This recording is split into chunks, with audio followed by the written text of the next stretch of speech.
another discussion about living through the pandemic. And in this conversation, I wanted to invite three nurses to share their experiences with us as far as what they observe without, breaking any confidences of patient, doctor, whatever. And yeah, but just kind of letting people know what's going on, because I think a lot of times, especially when you consider being in a war, when it's overseas and we don't see it and hear about it, it becomes oblivious to us. And I think there's a lot of people, unfortunately, in our country that choose to be oblivious to what's going on, and because they don't know any doctors or nurses, or don't know anybody that maybe has passed away from the virus. And so I wanted to get you guys on just well, first of all, Erin, why don't you share where you work at? Sure. So I work in an emergency department in Westchester, and I've been an emergency department nurse for 18 years. Okay. And Katie and Mallory, where do you guys work? So I work at Bethesda North on 4200. It's a telemetry cardiac floor. And then I work on 4100, which is next door to Katie's department. It's also telemetry. Okay. So let's start with, how has the pandemic or the coronavirus impacted where you work at? Like, is it something that's on your radar? Is it something that you've been observing? So why don't we start with you, Erin?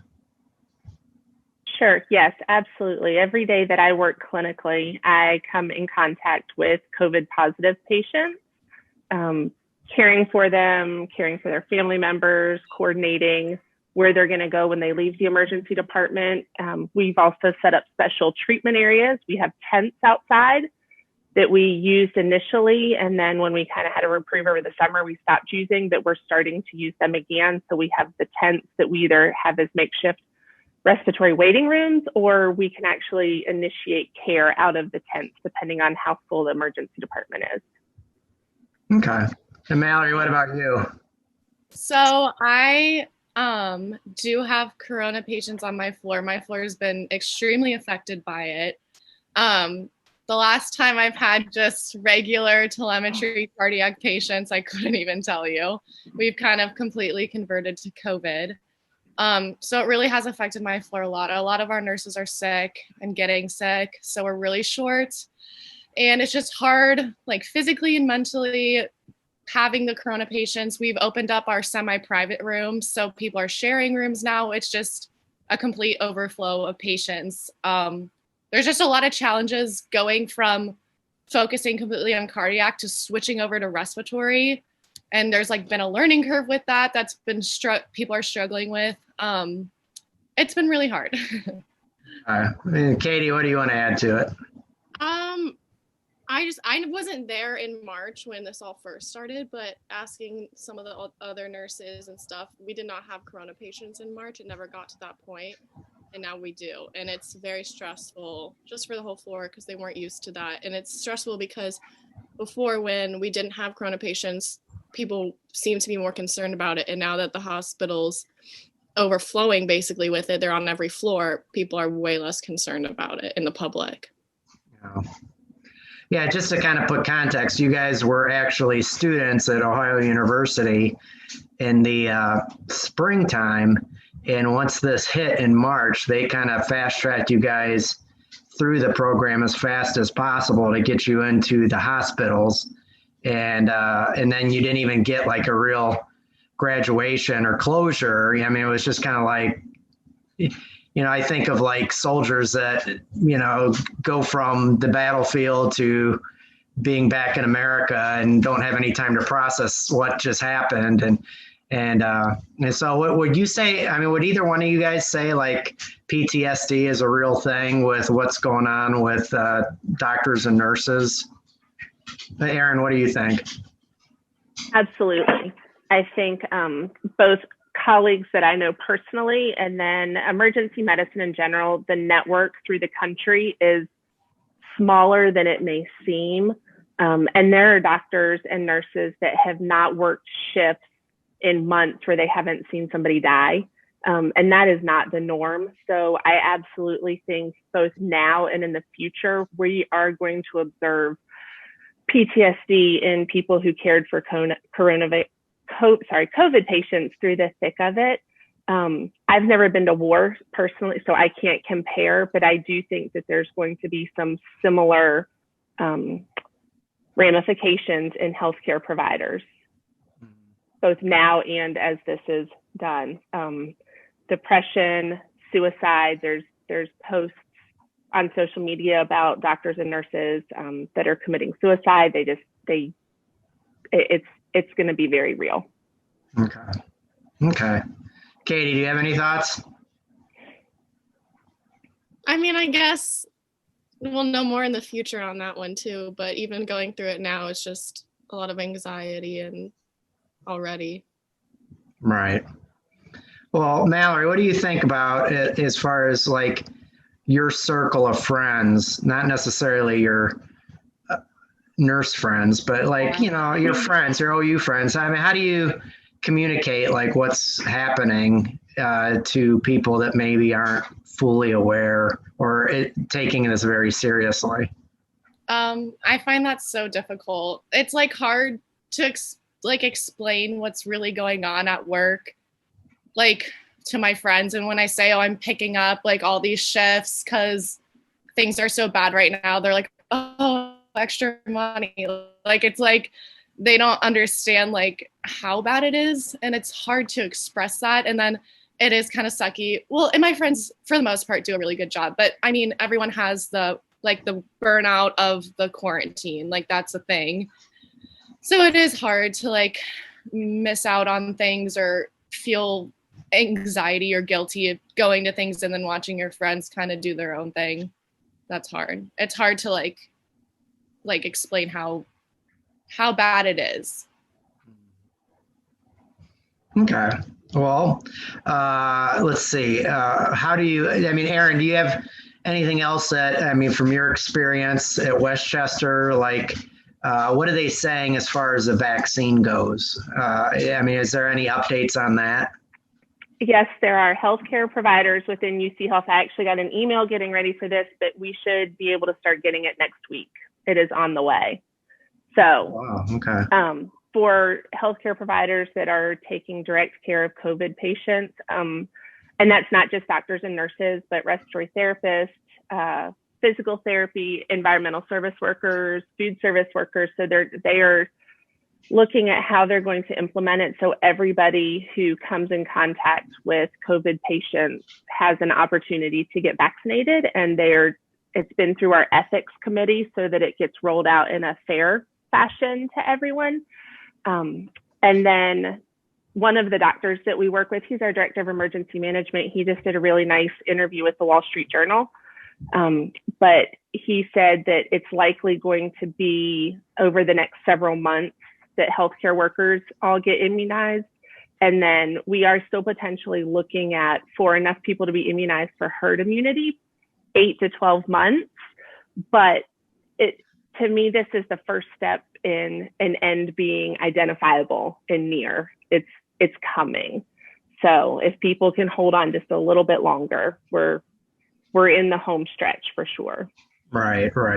Because I think I'm nervous of people thinking like, yay, there's a vaccine, and getting relaxed because of that, not realizing it's like, well, you need to take the vaccine.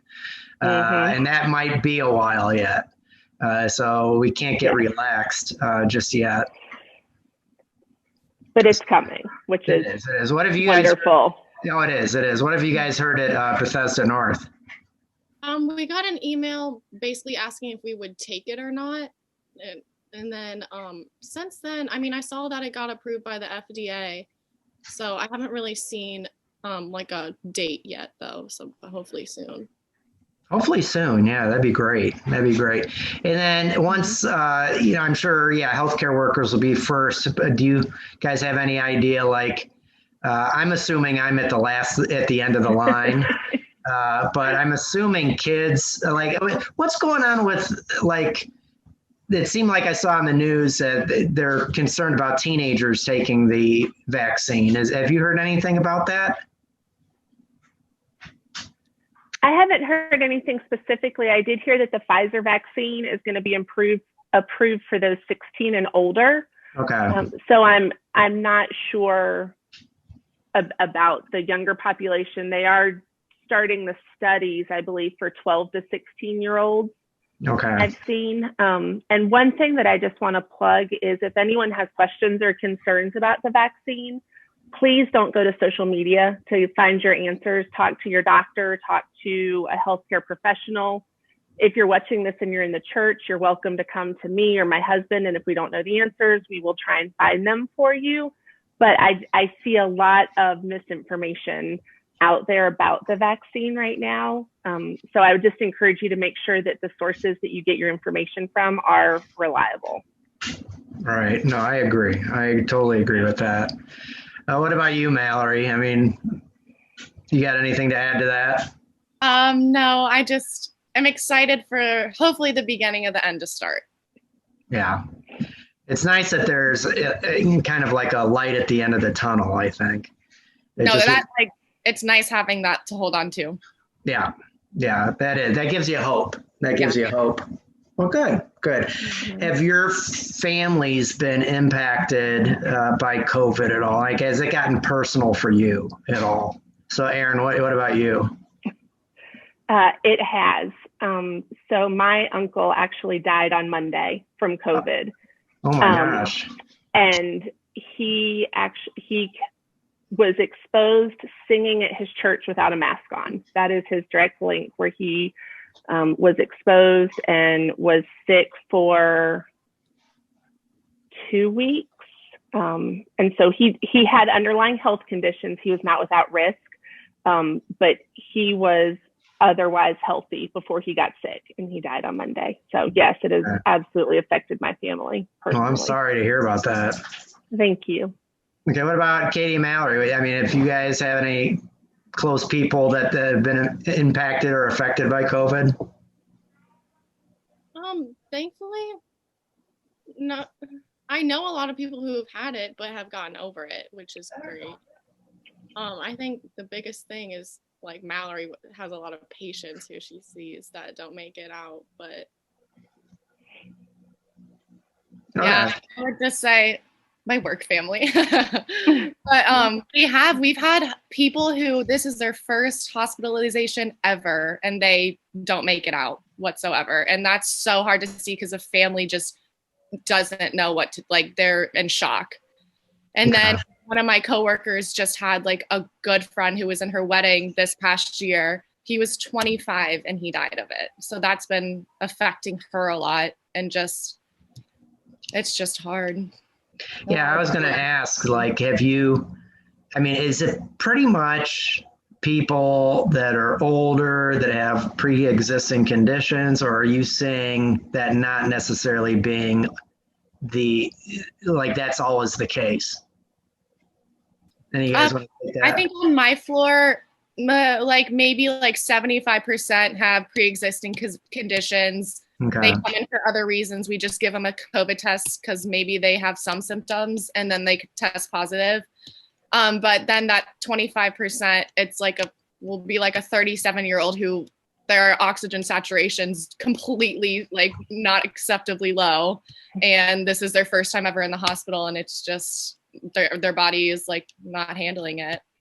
Yeah. I have a few people who just came in for Corona and we found some health issues that they didn't know about. Oh yeah, that is a plus. Yeah. Okay. The other thing that I think that it's really important that people understand is that if you look at the fatality rate, it is 1% or whatever we're at right now, but there are a whole host of things that we're finding and that we're still finding that affect people long term. And I think we all know some people like that, but you get better from COVID and you might even have a milder case. So you don't have to get incredibly sick, but we're finding people with memory issues and blood pressure issues and having tiny blood clots all over their body that can affect different organ systems. And so we're calling those long haulers, and it's actually an ICD-10 recognized diagnosis now. And we have no idea what that's going to look like in the future. And, you know, as younger people get that could affect their ability to work. And so we really have this whole other aspect besides the people that get really sick initially that we're going to have to think about moving forward as a population in general. Yep. Okay.